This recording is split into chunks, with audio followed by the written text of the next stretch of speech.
Ladies and gentlemen, oh my lord, that was crazy. So yeah, the Yankees make the big splash. They probably just put themselves as favorite to win the World Series.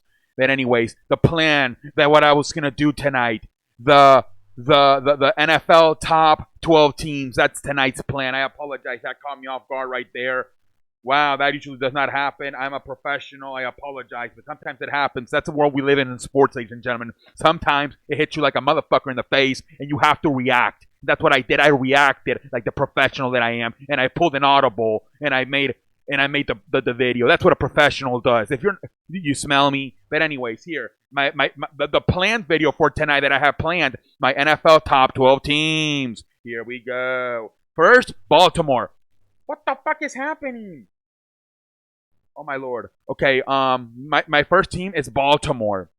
Hold on, ladies. My phone is going a little bit crazy. All right, here we go.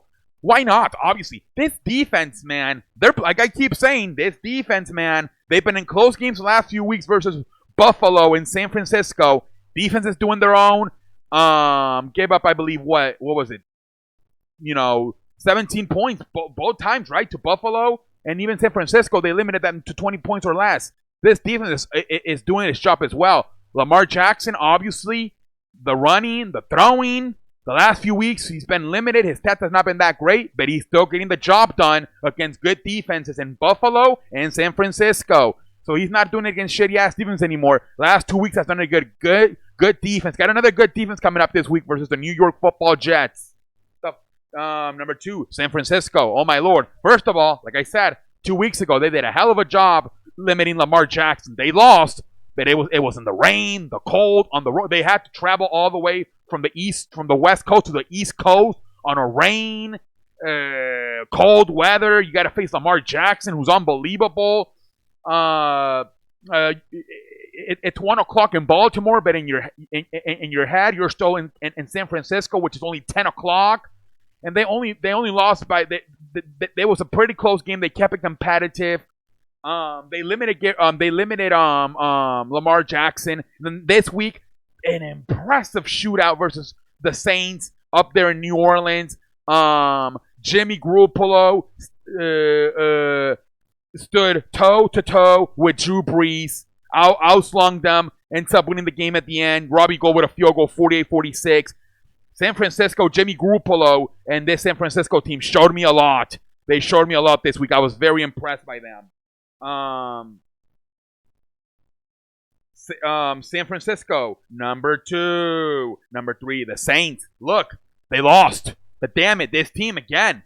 They stood toe-to-toe with San Francisco. I believe they're still probably the second best team in if not possibly even so the best team.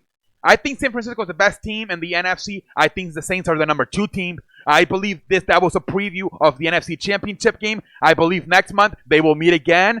Drew Brees looks fresh. I think the finger injury was a blessing in disguise.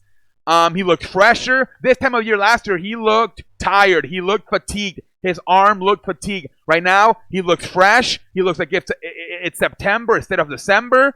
Much better Drew Brees going into the stretch run this year than last year.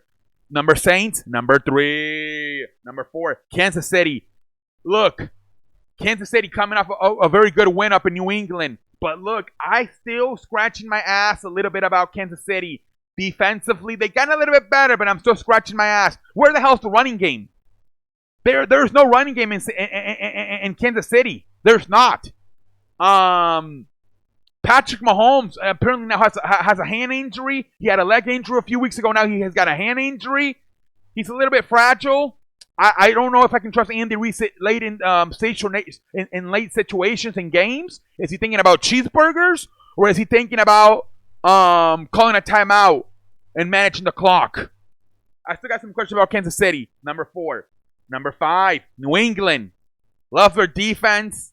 My problem with New England, I keep saying it week after week after week, they don't have a vertical game.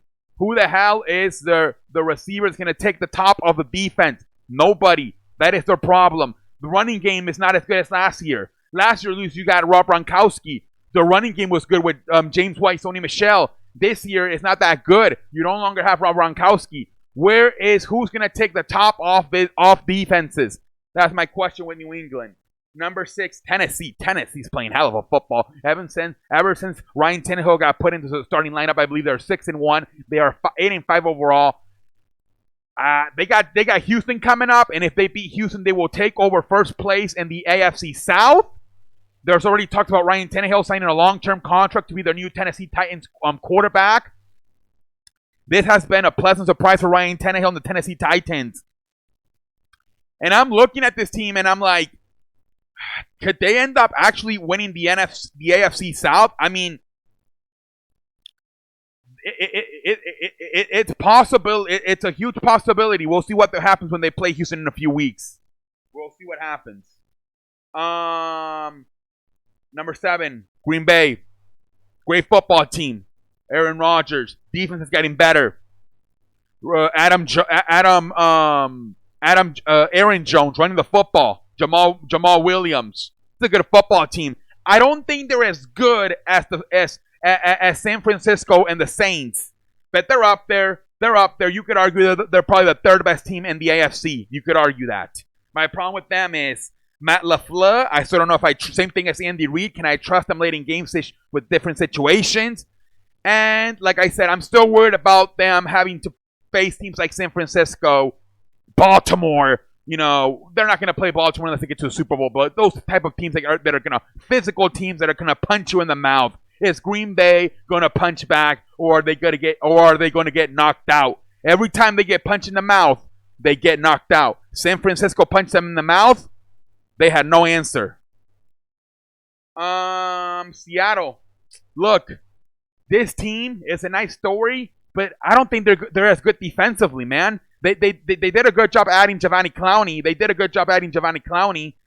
But I'm still not sure they're that good defensively. Russell Wilson's fantastic. He's going to be, along with Lamar Jackson, MVP candidate. But I don't know, man. I did not like the way they looked versus the Los Angeles Rams this past week. I really did not. We'll see. I'm disappointed. Let's see how they react. But a lot of it's just Russell Wilson making plays, pulling it out of his ass. And I'm just not sure around Russell Wilson. There's so many. You got some nice guys, you know. But I just don't know if there's enough. Compared to like San Francisco, Green Bay, the Saints, they're not that good talented-wise. Number 9, Minnesota. This is a talented team. They're going to get Adam Thielen back. Dalvin Cook. You know, Stephon Diggs, Kyle Rudolph. Fantastic defense. Kirk Cousins. That's his problem. It's Kirk. You know, he's been better this year, but still, man, I'm still not high on Kirk Cousins. Somebody told me that he's 16-45 on the road. Like, what the hell? That's terrible, man. That is terrible. I still think they will do enough to hang on to the wild card. I think Green Bay will win the North, but I think they will win the wild card. I really do. That would be super. I believe if they don't hang on to the wild card seed, I believe Mike Zimmerman will be fired. And I think he knows it. And I think he's gonna coach his ass off to at least get in the wild card. And Kirk Cousins, I think he's a little bit motivated this year after Stephon Diggs and was demanding a trade a few weeks ago. I think ever since then he got his head out of his ass. He got motivated to play football. Houston. Look, I love Deshaun Watson. I like the running game. You know, Duke Johnson, Carlos Hyde, the wide receivers, DeAndre Hopkins, Will Fuller. Defense is average now that they lost J.J. Watt. It's average now. My problem is it's the damn coach, Bill O'Brien's. Like, I'm not a big fan of Bill O'Brien. You were losing what, 31-3 at halftime versus Denver, and Drew Lock on his second game of his career to Drew Lock. That's embarrassing. This is the bold Texas teams are being held back by their coaches, if you ask me. Houston by Bill O'Brien and Dallas by Jason Garrett. I think to a lesser degree, it's the same situation in Houston. There's talent on this team, but Bill O'Brien is a complete idiot. Like, I'm serious.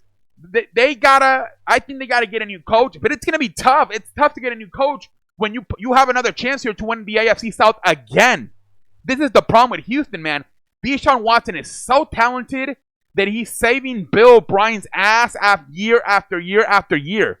And it's going to be hard to fire Bill O'Brien if once again they win the AFC South. But I'm not too high on Bill O'Brien. I'm really not. Buffalo, fantastic defense. Devin Singletary, Frank Gore running the football. Josh Allen has gotten better. He doesn't turn the football over. He's mobile. We saw it on Thanksgiving versus the Cowboys. He ran for 43 yards. This is a good football team. They're going to go in the wild card. They can make a run though. They can make a run in the playoffs because of they're a playoff team. Cold weather playoff team. Run the football, play defense. They don't make Josh Allen doesn't turn the football over. This could be a dark horse team to make a playoff run because of the style they play. You saw it. They 24-17. They gave Baltimore a very competitive game. Los Angeles Rams. Maybe I'm overreacting. I said it. The two teams that I believe are going to go in hot and have a good December, final month of the season, are the Chiefs and the Rams. Both of them, so far, so good. 2-0. I think they're finally getting Todd Gurley back to running the football. It's opening up things for Jared Goff, play action fake, Robert Woods, Cooper Kupp. Defense has gotten their head out of their ass. Wade Phillips seems to be figured things out. This is the team that, like I said, Minnesota is feeling the pressure. If Minnesota chokes at the end, look for the Rams to take over that playoff seeding and the wild card. I think they're waiting. They're sharks in blood smelling water, and they're just waiting for Minnesota to choke. They got a game with San Francisco coming up. That's going to be tough. But I actually think they're capable of winning it if they continue to play football like this, especially late in the year if the game doesn't matter that much to San Francisco anymore. We'll see how the standings go. But yeah, Rams, watch out for the Rams, especially if the Vikings choke. Watch for the Rams in the wild card. All right, ladies and gentlemen, those are my 12 teams. What the fuck is happening to my telephone again? Those are my 12 teams, and until next time, I am out like a light. 12 teams.